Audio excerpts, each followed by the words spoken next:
guys.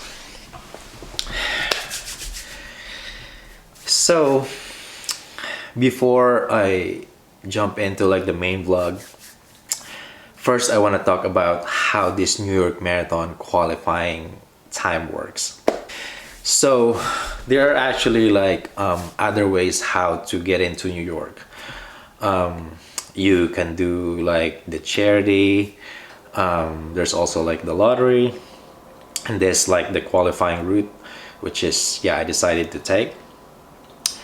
And then also I think there's also like some sort of programs that you can do. I think this is more for people that if you're actually like around, like if you live in New York City, this would be like another option for you. So New York Marathon actually has two ways to qualify. You can run a marathon or a half marathon.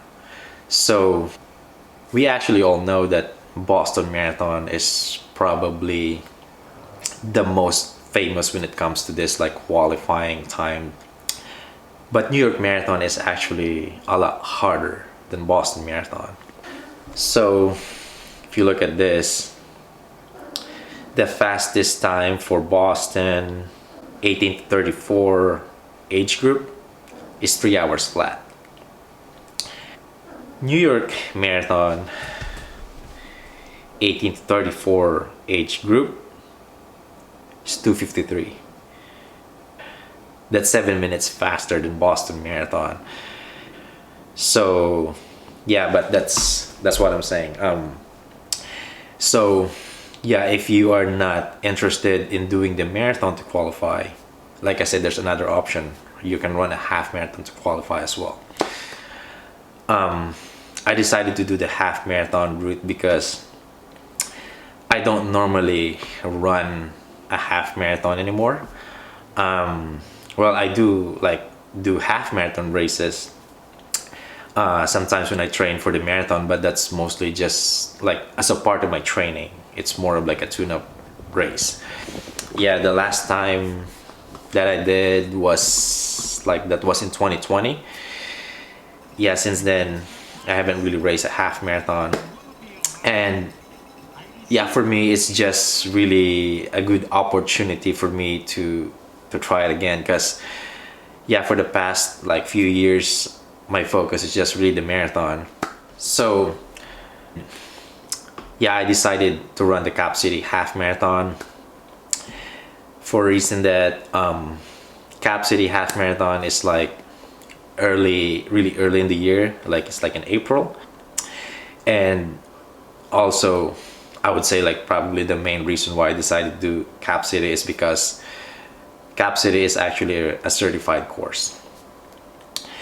So I ran this race last year and super happy to really hit that qualifying standard there. Actually my qualifying standard for New York is like it's 1:23 for my age group. So super happy to achieve that there. But even though I hit the standard for New York, it's still gonna be tough for me. It's just really hard to get in to New York City. And also like the race that I ran is actually a non-NYRR race. So I submitted my time, I think that was like a couple months ago. I was a little bit optimistic while waiting for my result, but it wasn't good. I got the message saying that I'm not unfortunately I was not selected for this, because like the limited slot is already full something. It's really tough for me to get this news, because I really want to run New York City Marathon this year. Also kind of really like almost kind of really like planning what to do when I go there. I just was excited for this race.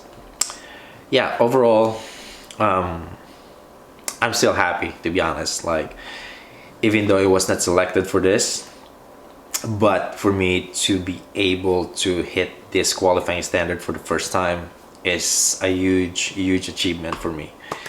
So yeah, like I mentioned before from my previous vlog, that if I actually get into New York, this is gonna be like, for me, like more of like a back-to-back marathons, because I'm already like running Columbus Marathon this year, and the gap between that and New York is only like 2 weeks. So now that I'm not running New York Marathon, I feel like I can breathe now that I don't have to worry about running a marathon 2 weeks after Columbus. So now that I only have to focus for Columbus Marathon, then I can really give my 100% here. So I'm not gonna give you guys any like time goals yet, but I want to run a big PR. So this is all for today, guys. Thank you again so much for being here today. See you guys in the next vlog.